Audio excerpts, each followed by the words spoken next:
अटल बिहारी वाजपेयी ईश्वर की शपथ लेता हूँ, टूटे हुए सपने की सुने कौन किसकी, टूटे हुए सपने की सुने कौन किसकी, अंतर को चीर व्यथा पलकों पर ठिठकी, हार नहीं मानूंगा रार नहीं ठानूंगा,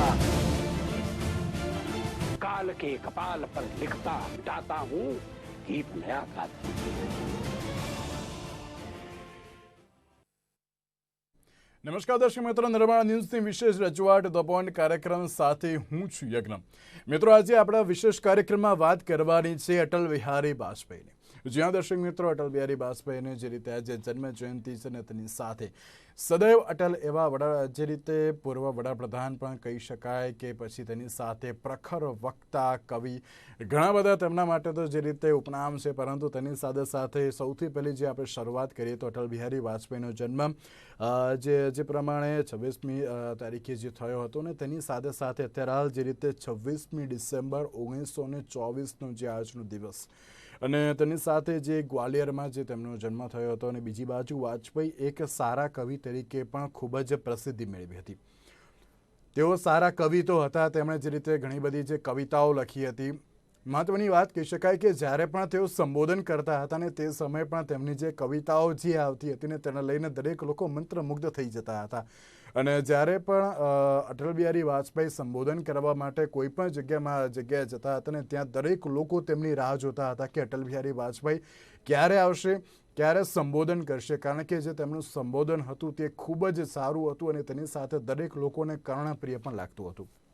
તો જે રીતે મેં કહ્યું કે એક બાજુ ખૂબ જ સારા કવિ તરીકે પણ તેમણે પ્રસિદ્ધિ હાંસલ કરી છે, તેની સાથે શાનદાર વક્તા પણ હતા, અને તેની સાથે અટલ બિહારી વાજપેયીએ 1942માં રાજનીતિમાં આવ્યા હતા. જી હા, 1942ની જે રાજનીતિની સફરની જે શરૂઆત કરી હતી ને તેમાં પણ વાજપેયીજી 9 વાર લોકસભા અને 2 વાર રાજ્યસભા માટે પણ પસંદગી પામ્યા હતા. તો બીજી બાજુ જ્યારે ભારતની વાત કરીએ તો ભારતના 11મા વડાપ્રધાન તરીકે તેમણે શપથ પણ ગ્રહણ કર્યા હતા. એક બાજુ તેમના રાજનીતિક સફરની તો વાત કરીએ, પરંતુ રાજનીતિક સફરમાં પણ એક ખૂબ જ સારા એવા જે વક્તા હતા, અને તેની સાથે સાથે જ્યારે પણ સંસદમાં બોલવા માટે તેઓ ઊભા થતા હતા ને ત્યારે દરેક લોકોનું ધ્યાન માત્ર ને માત્ર અટલ બિહારી વાજપેયીના સંબોધનમાં જ હતું. ત્યારે અટલ બિહારી વાજપેયીની જે પ્રમાણે આજે જન્મ જયંતિ છે ને તેની સાથે જ આ જ મુદ્દાઓ પર વાત કરવા માટે અમારી સાથે જોડાઈ ગયા છે પદ્મશ્રી વિષ્ણુભાઈ પંડ્યા, કે જેઓ ગુજરાત સાહિત્ય અકાદમીના અધ્યક્ષ છે. જે વિષ્ણુભાઈ, સૌથી પહેલા તો આપનું સ્વાગત છે. વિષ્ણુભાઈ, સૌથી પહેલા તો આજે જે રીતે અટલ બિહારી વાજપેયીનો જે આજે જન્મ જયંતિ છે ને તેની સાથે જો આજની જ વાત કરીએ તો સૌથી પહેલા તો જે આજે તેમની જન્મ જયંતિ છે તેને લઈને શું કહેશો? આજે એમનો જન્મદિવસ છે, અને એક બહુ ઓછી જાણીતી વાત કહી દઉં તમને કે અટલજી પોતાની દરેક જન્મતિથિએ કોઈ ને કોઈ એક કાવ્ય લખતા.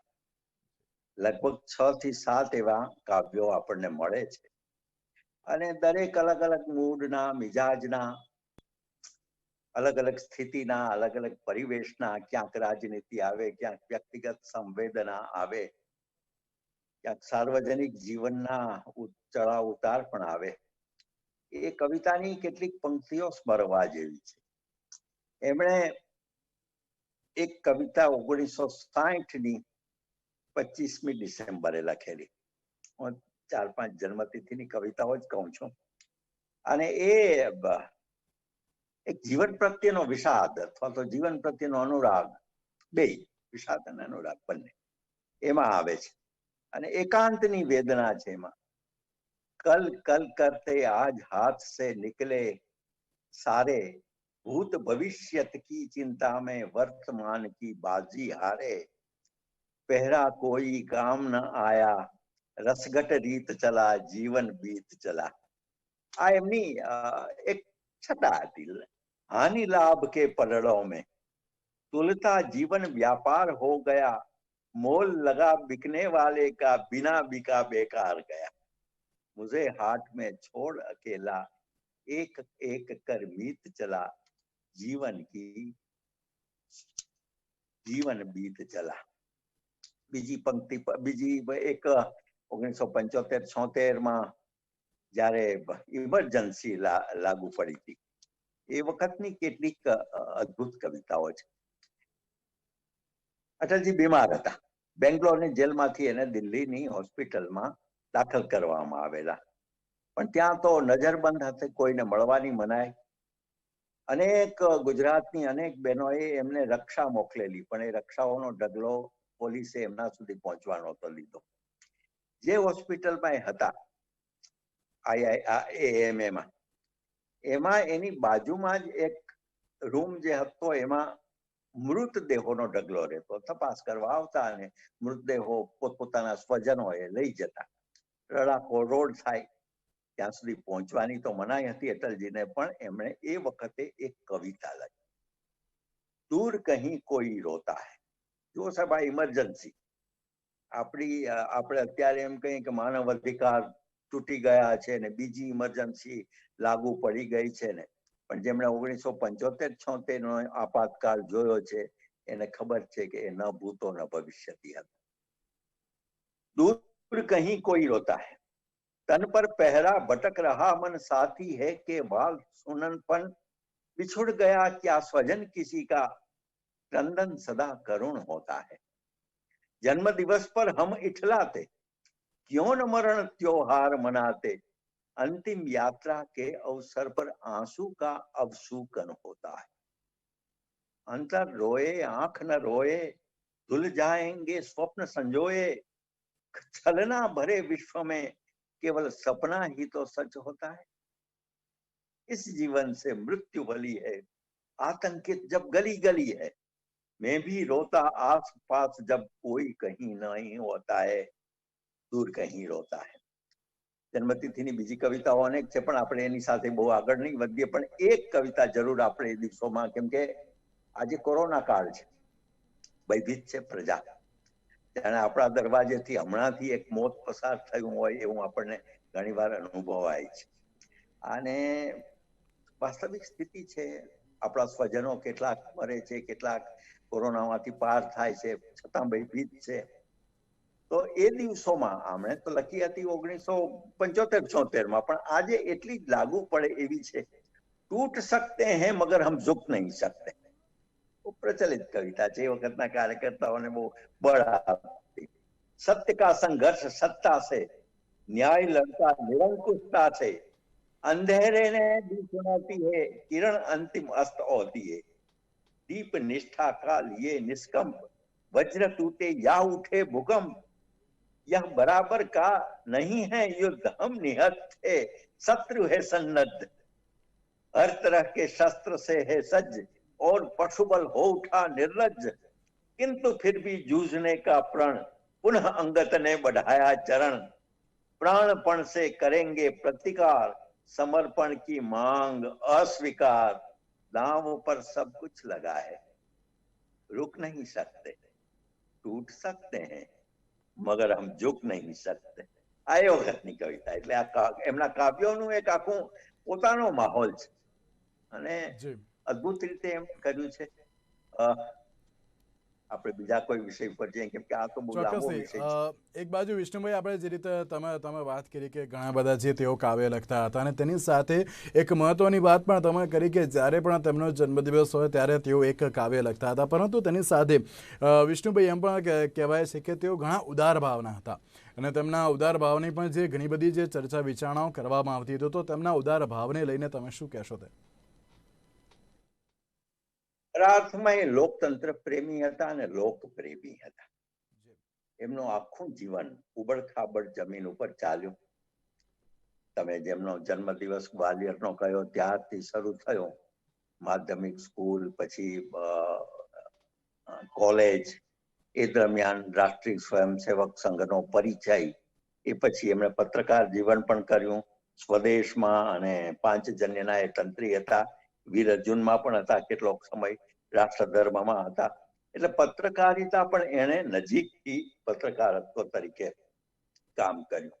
એ પછી ડોક્ટર શ્યામા પ્રસાદ મુખર્જીના એ અંગત સચિવ બન્યા, અને જે એ દિવસોમાં જયારે શ્યામા પ્રસાદ મુખર્જી, એટલે જો જવાહરલાલ નહેરુ ન હોય કોંગ્રેસમાં અને વિરોધ પક્ષના નેતા તરીકે શ્યામ પ્રસાદ મુખર્જી હોય, તો એમને ભવિષ્યના વડાપ્રધાન તરીકે જોવામાં આવતા. એટલા એકદમ આદર્શ રાજપુરુષ પણ કાશ્મીરમાં એનું અવસાન થયું. અટલજી એમની સાથે હતા અને एक जगह પછી श्याम प्रसाद जी कहे कि तुम जाओ देश में कहो कि इस प्रकार की कश्मीर की हालत है.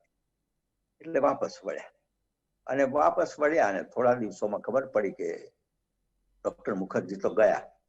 જો જનસંઘ હતો તે ભારતીય જનતા પાર્ટી નો હતી. ભારતીય જનસંઘની સ્થાપના 1952માં કેટલાક થોડાક લોકોએ ભેગા થઈને કરેલી અને એમાં શ્યામ પ્રસાદ મુખર્જી એકમાત્ર નેતા.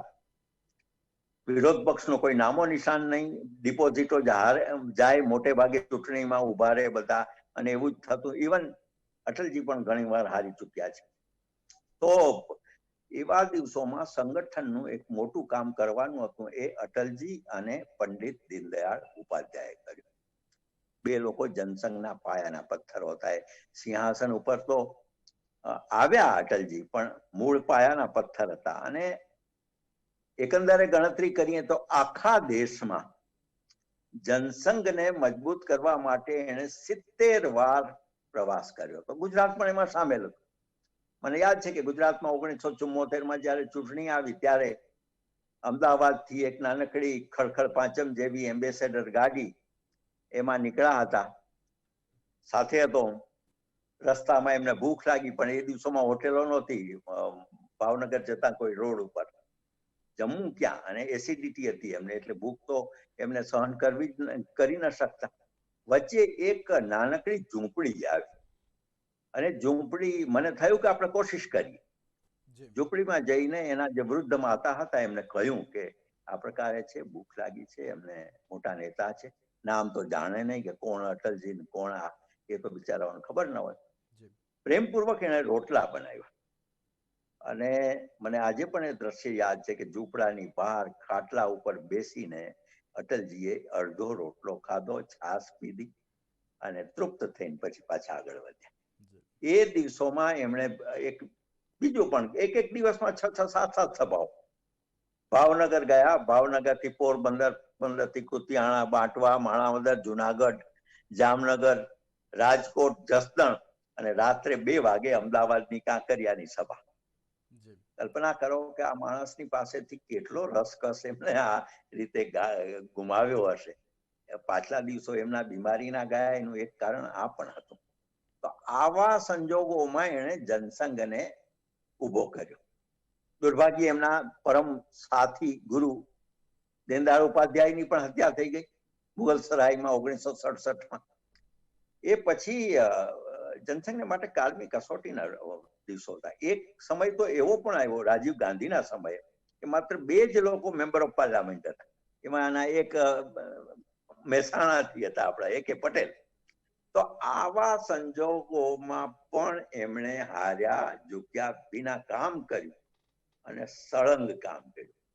એનું પરિણામ છેવટે પેલા મોટું પરિણામ આવે એ પેલા મોટું કષ્ટ ભોગવવાનું આવે છે. 1975ની 26મી જૂને બેંગ્લોરમાંથી એમની ધરપકડ થઈ. બેંગ્લોરની જેલમાં રાખવામાં આવ્યા. ત્યાં એમની તબિયત બગડી અને કહે છે કે ડોક્ટરોએ સાવ ગલત ઇન્જેક્શન આપ્યું એને નિદાન કર્યા વિનાનું, એટલે તબિયત વધારે બગડી. પછી એમને દિલ્હીની હોસ્પિટલમાં દાખલ કરવામાં આવ્યા અને ત્યાં એ નજર કેદ તરીકે કેદી એટલે એમણે કવિતાઓ લખી છે એ સમય. કેદી કવિરાય કી કુંડલિયા. કુંડલી એક હિન્દી કવિતાનો પ્રકાર છે, 4 કે 5 લીટી હોય એમાં. તો એમણે કેદી કવિરાય કી કુંડલિયા લખી. એટલે મસ્ત મિજાજી હતા, સંઘર્ષથી ડરેવા નહોતા. એમ કરતા કરતા જનસંઘનો વિલય 1977માં થયો. આપાતકાળ કટોકટી પછી અને જુદા જુદા વિરોધ પક્ષો એકઠા થઈ જનતા પક્ષ રચાયો. એમાં એ વિદેશ પ્રધાન બન્યા. ચૂંટણીમાં બધા જીત્યા એટલે જનતા પક્ષ વધારે સમય રહી નહીં શક્યો આંતરિક લડાઈને કારણે. એટલે નવો પક્ષ સ્થાપવો પડ્યો. એનું નામ ભારતીય જનતા પાર્ટી 1987માં. અને ભારતીય જનતા પાર્ટીના પહેલા પ્રમુખ અટલ બિહારી વાજપેયી હતા. મુંબઈની સભા હતી, હું એક કિસ્સો કહીને પછી મારી વાત પૂરી કરું. એ વખતે સ્ટેજ ઉપર, મંચ ઉપર આપણા જાણીતા ન્યાયવિદ MC ચાગલા, મોહમ્મદ કરીમ ચાગલા, અને કોઈ પણ પક્ષમાં માનતા નહોતા, એ આવ્યા હતા.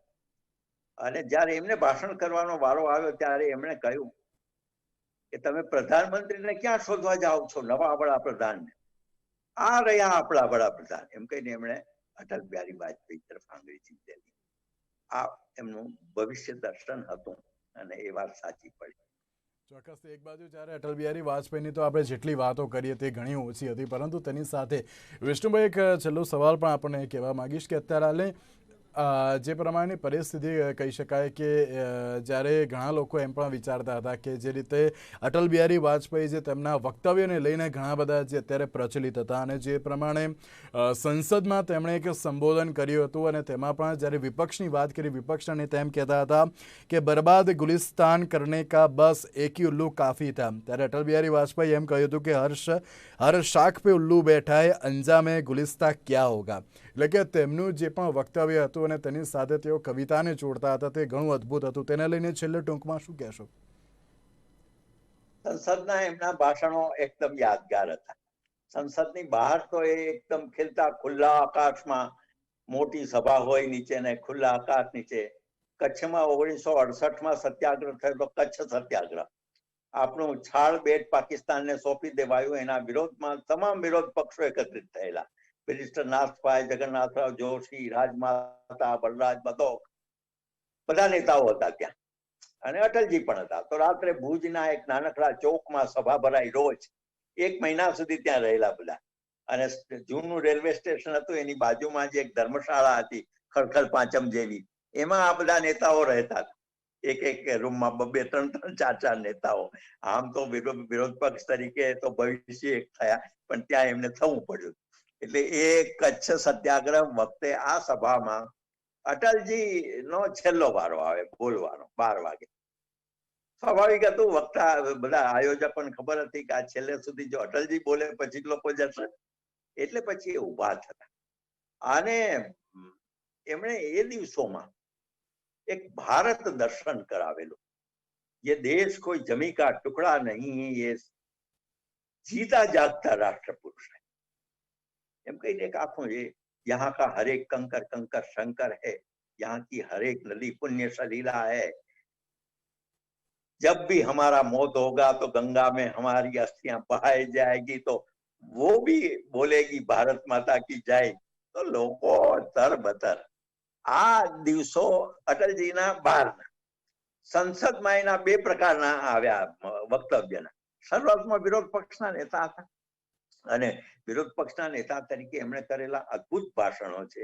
એ ભાષણોની સાથે એમના પત્રો, એમનો જીવન પ્રસંગો, એમનું જીવન, એ બધાનું મેં એક આજે જ શુભ ઘડી છે કે 25મી ડિસેમ્બરે મેં આપણા અટલજી એવો ગ્રંથ લગભગ 400-500 પાનાનો એ તૈયાર કર્યો છે. પ્રેસમાં આજે જ ગયો, એટલે મારા માટે તો આ જન્મદિવસની ઉજવણી એ રીતની પણ થઈ ગઈ. પણ સંસદમાં એના ભાષણો જે હતા અદ્ભુત હતા. જ્યારે એમણે અવિશ્વાસની દરખાસ્ત પસાર એ વખતે સામે એક જ મતને કારણે જ્યારે અટલજી હાર્યા અને નહીં થઈ શક્યા, તો વડાપ્રધાન ન રહી શક્યા, એ દિવસે જે અવિશ્વાસની દરખાસ્તની સામે ભાષણ લાંબુ ઐતિહાસિક ભાષણ, અને આખું ઇતિહાસ, હું એ વખતે ઉપસ્થિત હતો, પત્રકાર દીર્ઘામાં બેઠો હતો. છેલ્લે એમણે છેલ્લું વાક્ય પછી કહ્યું, બાકી બધું બધા અભિભૂત હતા એવા, લો અબ મેં ચલા. અને પછી ત્યાંથી રાષ્ટ્રપતિ પાસે ગયા, રાજીનામું આપી દીધું. એ સાંજે એમના ઘરે મળવાનું થયું હતું. ત્યારે મને થયું કે અટલજી, તમારા મનમાં અત્યારે શું થાય છે? આટલા લાંબા સંઘર્ષ પછી 1952 થી અત્યાર સુધીના તમે વડાપ્રધાન બન્યા અને ન બની શકે, હાથમાંથી કોળિયો જૂઠવાઈ ગયો, તમારા મનમાં શું છે? તો એમણે પોતાના એક પ્રિય કવિ હતા એની પંક્તિ ટાંકી, क्या हार में क्या जीत में किंचित नहीं भयभीत में, जीवन पथ पर जो भी मिला वो भी सही यह भी सही. આ એની ભૂમિકા. અને પછી સંસદમાં એમણે જે વડાપ્રધાન બન્યા પછીના ભાષણો છે એ ભારતની રચનાત્મક સ્થિતિના મજબૂત કરતા ભાષણો છે. પોખરણનો જ્યારે અણુ વિસ્ફોટ કર્યો ભારતે પહેલી વાર કર્યો અને અમેરિકા નારાજ થયું, અમેરિકાએ પ્રતિબંધો લગાવવાની તરત જાહેરાત કરી દીધી. અટલજીએ કહ્યું कि हमारे देश का मामला है, स्वतंत्र और सार्वभौम देश का मामला है. એમ કહીને એમણે બરાબર પડકાર ઝીલ્યો હતો. કારગિલમાં એમણે લડાઈ મોટી કરી. એ પેલા પાકિસ્તાનની સાથે મૈત્રીની પણ એમણે મોટી હિકમત કરી હતી. લાહોર બસ ગઈ ને પોતે ગયા અને એ વખતે અદભુત પ્રસંગો હતા. પછી કારગિલ આવ્યો, કારગિલના યુદ્ધમાં આપણે જીત્યા. આ બધા ઉતાર ચઢાવની વચ્ચે અટલ બિહારી વાજપેયીએ વિકાસના કામો ઘણા કર્યા. મતલબ જે 6 વે અને 5 વે ને જે રોડ છે એ અટલજીનો પ્રદાન છે. બધી નદીઓનું લિંકિંગ જોડી અને આખા દેશમાં નાનામાં નાના ગામડા સુધી નદી પાણી પહોંચાડવાની જે યોજનાઓ હતી એ એમની હતી. આવું ઘણું એમણે કર્યું, અનેક કામો કર્યા. અને એ દિવસોમાં આપણે ત્યાં ફુગાવો વધ્યો નથી, એ દિવસોમાં આપણું જીડીપી યોગ્ય રહ્યું છે, એ દિવસોમાં ભારતની સામે કોઈ તાકાતપૂર્વક કોઈ નજર પણ નહોતી નાખી. પોતે વિદેશના પૂરા જાણકાર હતા એટલે વિદેશ નીતિ પણ અદભુત હતી, મજબૂત હતી. એટલે આ દ્રષ્ટિએ અટલ બિહારી વાજપેયી કવિ અને રાજનેતા અને લોકતંત્રવાદી એમનો સ્વભાવ, આ ત્રણને યાદ કરવા ઘટે. ચોક્કસ. એક બાજુ જ્યારે અટલ બિહારી વાજપેયીની તો આપણે વાત કરતા હોઈએ છીએ તો ઘણા બધા એવા પ્રસંગો હતા અને તેને લઈને પણ જે રીતે આપણે ચર્ચા વિચારણા જેટલી કરીએ ક્યાંક એટલી ઓછી હોય તેવું લાગતું હોય છે. પરંતુ તેની સાથે સાથે અટલ બિહારી વાજપેયીની વાત કરીએ તો તેમના દ્વારા જે ઘણા બધા જે વક્તવ્યની સાથે સાથે જે કવિતા કહેવામાં આવતી હતી ને તે પણ અત્યારે ક્યાંક ઘણા જે યુવા હોય કે પછી કોઈ પણ વ્યક્તિ હોય તેમના માટે ઘણી કારગત હતી. અને તેની સાથે જે રીતે વક્તા સ્વરૂપે તેઓ જ્યારે સંબોધન કરવા માટે આવતા હતા ને તેમના દ્વારા જે પ્રકારે કવિતાથી એક શરૂઆત કરવામાં આવી હતી ને તેમનો અંત પણ જે રીતે કવિતા દ્વારા જ કરવામાં આવતો હતો ને તે અત્યારે હાલ પણ દરેક લોકોને યાદ છે. ને જ્યારે પણ તેઓ સંબોધન કરવા માટે જતા હોય છે ને સંબોધનની જ્યારે શરૂઆત થાય ને ત્યાંથી અંત થાય ત્યારથી જે પણ વ્યક્તિ તેમને સાંભળતા હોય છે ને તે માત્ર ને માત્ર તેમને જોઈને તેમના જે એક વર્ડ્સનો જે રીતે સારો જે ઉપયોગ અને તેની સાથે ગહન પણ કરતા હોય તેવું સ્પષ્ટપણે દેખાતું હોય છે. તેની સાથે જે રીતે આજે અટલ બિહારી વાજપેયીની તો જન્મ જયંતિ છે, તેમની સાથે નિર્માણ ન્યૂઝની ટીમ તરફથી તેમને પણ શત શ્રદ્ધાંજલિ પાઠવું છું. તેની સાથે વિષ્ણુભાઈ આપનો પણ આભાર અમારી સાથે આ ચર્ચામાં જોડાવા માટે. તો આજના ટુટોમાં રજા આપશો. નમસ્કાર. मैं अटल बिहारी वाजपेयी ईश्वर की शपथ लेता हूँ, टूटे हुए सपने की सुने कौन किसकी, टूटे हुए सपने की सुने कौन किसकी, अंतर को चीर व्यथा पलकों पर ठिठकी, हार नहीं मानूंगा रार नहीं ठानूंगा, काल के कपाल पर लिखता मिटाता हूँ गीत नया गाता।